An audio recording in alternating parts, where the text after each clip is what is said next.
여기 폭설이 내린 날 한국에 방문하게 되었다는 프랑스 여성이 있습니다. 그리고 그녀는 위기 상황에서의 한국인들의 충격적인 행동을 보고 기겁을 할 수밖에 없었다고 하는데요. 그렇다면 그녀가 대체 한국인들의 어떤 행동을 목격했던 것일까요? 안녕하세요. 저는 프랑스 출신의 조에라고 합니다. 제가 태어난 곳은 프랑스지만 아빠가 중국에서 요식업 사업을 하시게 되면서 초등학생 때부터 중국에서 살게 되었는데요.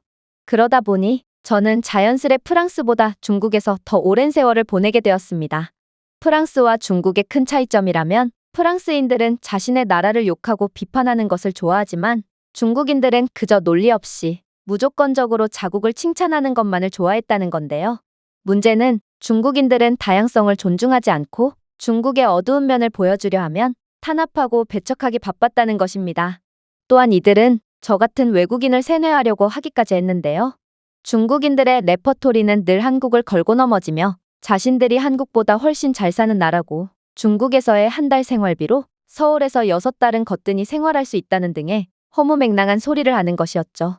하지만 정작 중국 번화가에 가보면 어느 가게에서든 케이팝이 들려오고 있고 광고판에는 전부 한국 배우 모델 사진이 붙어 있으며 많은 중국인 인플루언서들은 한국 관련 콘텐츠들을 주로 다루는 것을 보면 아무래도 중국인들의 한국에 대한 감정은 동경과 선망, 그리고 질투가 뒤섞여 있는 것 같았는데요. 그러다 한 번은 제 인생을 완전히 뒤흔들어 놓을 사건을 겪게 되었습니다. 그건 바로 SNS를 하다가 실수로 중국이 한국보다 뛰어난 이유를 장황하게 적어놓은 글에 하트를 눌러버린 것인데요. 문제는 제가 지금껏 겪어본 바로 중국인들은 저 같은 외국인에게 인정받는 걸 그 누구보다 좋아하는 민족이었다는 것입니다. 그래서인지 제 중국인 친구들은 그 이후 제게 찰싹 달라붙어서 중국의 우수한 점을 읊으며 한국은 자살률만 높은 후진국이라며 이상한 소리를 해오기 시작했어요. 그리고 이내 제가 다니는 대학교에 중국 정부에서 지원을 받아 운영되는 학생신문사에서도 취재 요청을 해오더라고요. 물론 저는 한국이 중국보다 훨씬 경제적으로 풍요롭고 선진국이라는 것을 알고 있었습니다. 그러나 제가 중국에 대한 옹호 발언을 할수록 제 팔로워 수나 인기는 점점 늘어갔고 저는 그러한 인기와 관심에 취해 점점 더 중국인들처럼 변해갔습니다. 결국 어느샌가부터 저는 한국인들은 가난해서 고기 한 번 먹으려면 한 달 이상 돈을 저축해야 할 뿐만 아니라 중국에서의 한 달치 생활비로 한국에서 6개월을 풍족하게 생활할 수 있다는 비현실적인 주장을 진짜처럼 받아들이게 되었죠. 그리고 그렇게 중국의 거짓 선전에 선봉에 서서 인기를 누리고 있던 어느 날 제게 놀라운 제안이 하나 들어오게 되었습니다. 바로 학생신문사에서 제게 한국으로의 취재를 갔다 와달라고 부탁해왔거든요. 그들은 제가 중국보다 훨씬 가난한 한국의 모습을 취재해온다면 제게 양질의 일자리와 보상금을 지급해준다고 했고 저로서는 이런 좋은 제안을 마다할 이유가 없었습니다. 그렇게 저는 한국으로 건너가게 되었죠. 운이 좋게도 제가 한국에 도착하니 이곳에는 엄청난 폭설이 내리고 있었는데요. 사실 중국은 스스로를 발전된 선진국임을 표방하고 있지만 폭설만 내렸다 하면 도시 전체가 난리가 날 정도로 인프라가 매우 불안전합니다. 중국 정부에서는 이러한 중국의 현실을 감추기에 급급하지만 눈이 조금만 와도 빙판길로 인해 도로교통이 완전히 마비된다거나 심지어 중국의 오래되고 낡은 집들은 눈의 하중을 못 이기고 지붕이 무너져 내리는 경우도 상당히 많죠. 저는 한국도 마찬가지의 모습을 보여줄 거라고 생각했고 그렇게 한국의 가난한 모습을 포착하기 위해 들뜬 상태로 공항 밖을 나섰습니다. 그런데 웬걸, 한국은 이 정도의 폭설에도 모든 시스템들이 너무나도 정상적으로 유지되고 있는 거 아니겠어요? 일단 기차역부터가 그랬습니다. 한국은 기차역조차 공항과 바로 연결되어 있는 놀라운 편의성을 보여주고 있었는데요. 그런데 한국의 제설요원들은 순식간에 선로에 쌓인 눈들을 처리하기 시작했고 이렇게나 눈이 많이 옴에도 기차는 정말 1분의 시간도 어기지 않고 정시를 지키더라고요. 사실 중국에서는 눈이 오지 않아도 1시간 이상 기차가 연착되는 게 너무나도 당연한 일인데요. 심지어 폭설이나 폭우만 내렸다 하면 모든 인프라가 마비돼서 하루는 넘게 기차가 운행조차 못할 때가 많습니다. 그러나 한국은 정말 중국과는 수준 자체가 다른 체계적인 위기 대응 능력을 가지고 있는 듯 보였습니다. 하지만 저는 기죽지 않았어요. 한국이 중국보다 선진국인 것 같기는 했지만 그래도 어떤 나라든 허점은 있기 마련이기에 저는 그러한 약한 부분을 노려보기로 했거든요. 그래서 저는 북촌 한옥마을에 들러보기로 했습니다. 한국의 오래된 전통 가옥이라면 분명 이러한 천재지변에 매우 취약할 거고 좋은 취재거리가 될 거라 생각했거든요. 말했다시피 중국의 오래된 가옥들은 조금만 눈비가 내려도 물이 샌다거나 지붕이 주저앉는다거나 하며 영락없이 초라한 모습만을 보이기 때문에 저는 한국도 마찬가지의 모습을 보일 거라고 생각했습니다. 취재거리를 노리는 제 악의적인 마음과는 별개로 저는 한국의 전통 가옥을 구경하고 싶은 생각도 약간은 있었는데요. 중국은 스스로 옛날의 전통과 문화재들을 전부 불타 없애버렸기에 정말로 오래된 전통은 찾아보기가 쉽지 않거든요. 그래서 저는 역사 깊은 동양 건축물들을 구경하고 싶은 마음이 들더라고요. 그런데 저는 북촌 한옥마을에 도착하자마자 정말 경악을 금치 못할 수밖에 없었습니다. 왜냐하면 한국의 한옥은 유지 보수를 무척이나 잘해놓았는지 매우 오래되었음에도 엄청난 폭설에도 끄떡없는 모습을 보여주고 있었거든요. 그리고 역시나 한국에는 제설 관련 우수한 체계가 자리 잡혀 있는지 애초에 쌓인 눈도 없이 전부 치워져 있더군요. 이건 중국과는 완전히 다른 모범적인 모습이었고 저는 매우 당황할 수밖에 없었습니다. 심지어 한옥은 오래되어 보이는 문이 현대적인 디지털 보안 시스템과 완벽하게 통합되어 있었는데요.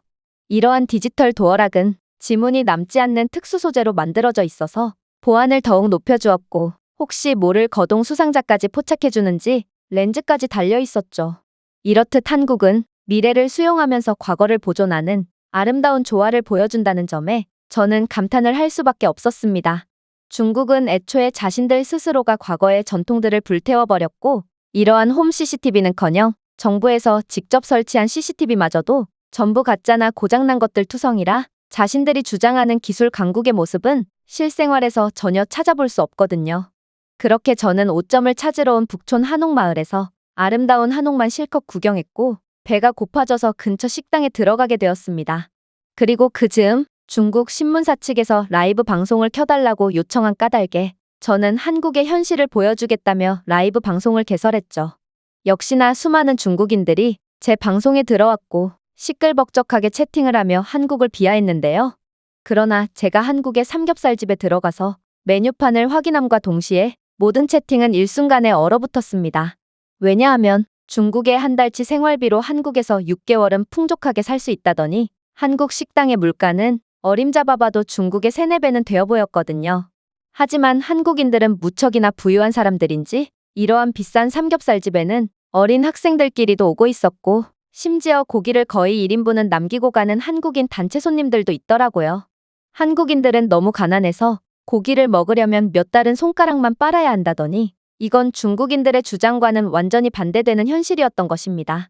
오히려 중국인들이야말로 외식을 한번 하려면 정말 큰 마음을 먹어야 하고 태어나서 단 한 번도 외식이라는 걸 해보지 못한 중국인들도 많기 때문에 한국의 이러한 모습은 제게 더욱 충격을 주었습니다.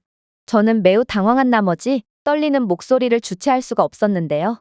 그리고 한국의 가난한 모습을 시청하러 왔던 중국인들도 한국의 부유한 모습에 당황했는지 채팅은 몇 분간 아무것도 올라오지 않더라고요. 불행인지 다행인지는 모르겠지만 중국 신문사 측에 의해 제 방송은 강제로 종료되고 말았고 그렇게 저는 혼자 삼겹살을 맛보게 되었습니다. 그리고 저는 중국식 삼겹살과는 차원이 다른 맛을 자랑하는 한국 삼겹살에 엄청난 감동을 받을 수밖에 없었죠. 사실 저는 삼겹살이 한국의 음식이라는 것을 진작에 알고 있었지만 중국인들의 세뇌로 인해 삼겹살은 한국이 도둑질해 간 음식이라고 생각하게 되었는데요. 하지만 역시나 맛의 수준 차이는 너무나도 극명했고 한국에서 삼겹살쌈을 한번 맛본다면 이건 그렇게나 억지를 부려대는 중국인들을 데려와도 단번에 삼겹살은 한국 음식이라고 인정할 것이 분명할 정도였습니다.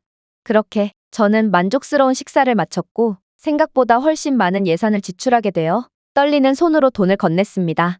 그리고 식당에서 나오자마자 신문사 측에서 제게 전화를 걸어오더군요. 이들은 다급한 목소리로 한국의 가난한 모습은 아직도 못 찾은 거냐며 빨리 한국의 전통시장이라도 방문해서 한국의 결점을 찾으라고 윽박을 질렀는데요. 아무래도 전통시장은 필연적으로 낡고 후줄근한 모습을 보여줄 수밖에 없고 특히나 이렇게나 눈이 많이 온다면 분명 처참한 상황만을 보여줄 게 분명했습니다. 저는 중국 신문사 측의 의도를 알아채자마자 이들은 정말 날조에 미쳐있구나 싶어 학을 떼면서도 한국의 우수한 현실을 보고 중국의 세뇌에서 어느 정도 벗어나게 된 저였기에 뭔가 방송을 더 이상 하고 싶지 않다는 생각이 들기도 했습니다. 그러나 계약은 계약이었고, 그렇게 한국의 전통시장 입구에서 다시 라이브 방송을 시작했죠. 그런데 역시나 한국은 전통시장조차도 매우 우수한 모습만을 보여주고 있더군요. 일단 눈이 이렇게나 많이 옴에도 전통시장 거리에는 눈이나 위험한 빙판길이 전혀 형성되어 있지 않았는데요. 저는 놀란 마음에 영어를 사용하며 근처를 지나가던 한국인 남성에게 이게 대체 무슨 상황이냐고 물어봤습니다. 그러자 이 한국인은 전통시장에는 어르신들도 많고 매우 혼잡하기 때문에 애초에 지하에 열선을 깔아둬서 빙판길로 인한 사고를 미연에 방지하고 있다는 놀라운 답변을 건네오더군요. 중국에서는 이러한 열선은 정말 구경조차 못하는 게 현실인데요. 중국 지자체 측에서는 열선을 설치하는 비용보다 사람들의 몸값이 더 저렴하니 당연히 몸으로 때우는 게 이득 아니냐는 황당한 주장만을 하며 이러한 복지 인프라에는 아예 관심조차 안 가지거든요. 그런데 한국은 이런 전통시장에 마저 최첨단 기술을 이용한 인프라를 구비해 놓았다는 점에 정말 감탄밖에 안 나오더라고요. 심지어 한국의 전통시장에서는 대부분의 상품들을 야외 가판대에 내놓고 있었음에도 상인들은 이러한 자신들의 물건을 지키지도 않고 있었는데요. 도대체 한국인들이 얼마나 시민의식 수준이 높으면 상인들이 도난 걱정 없이 장사를 할 수 있는 건지 중국에서는 눈만 돌리면 슬쩍 물건을 훔쳐대는 파렴치한 천지라 저는 한국의 이러한 모습에 마치 신세계에 온 듯한 느낌마저 들었습니다. 그리고 한국의 전통시장에서는 모든 상품들을 직접 만져보고 시식까지 해보고 구매할 수 있었는데요. 특히나 상인들은 어찌나 인심이 좋던지 외국인인 저를 보고 먼저 인사를 건네줬을 뿐만 아니라 구매하지 않아도 좋으니 맛이라도 보고 가라며 제게 아낌없이 음식들을 나눠주었죠.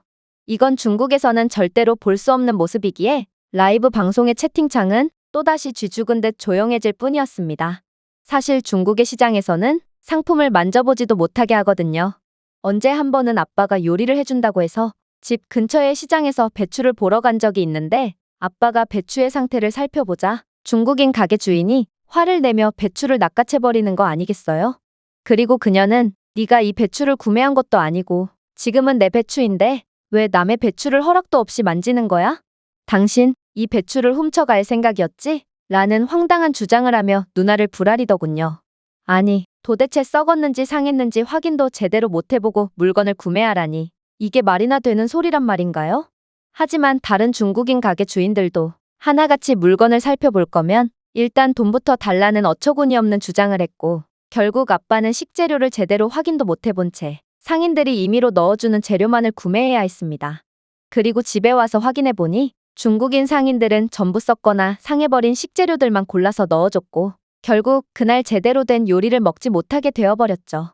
사람을 믿지 못하고 경계심이 많은 건 중국의 어쩔 수 없는 한계인 것이고 중국은 그들끼리의 단합을 강조하지만 아이러니하게도 서로를 그 누구보다 경계하고 이용해 먹으려고 혈안이 든 게 바로 중국인들인 것입니다. 그러나 한국인들은 자신들은 배려의 정신을 바탕으로 더 나은 사회를 만들어 나가고 있다는 것을 직접 행동으로 보여주고 있었고 저는 이러한 한국의 아름다운 모습에 도저히 표정 관리조차 할 수가 없었습니다.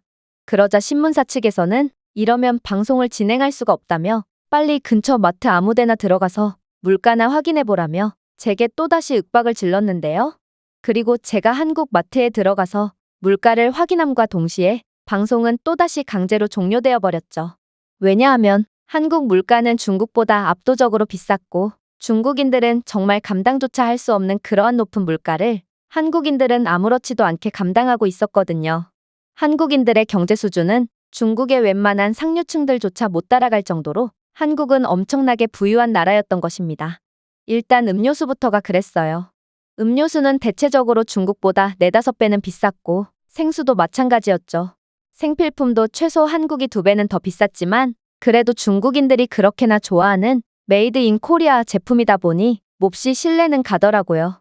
아무튼 중국에서 아르바이트만 해서 돈을 모아도 한국에서 몇 달은 풍족하게 생활할 수 있다더니 현실은 웬만한 중국인들은 한국에서 생수조차 못 사 먹을 지경인 거였습니다.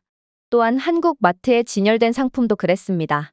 중국 마트에서는 한국 라면이나 과자 등 한국 관련해서는 정말 없는 게 없을 정도로 한국투성인데 반해 한국의 마트에는 중국산 상품이 거의 보이지가 않았거든요.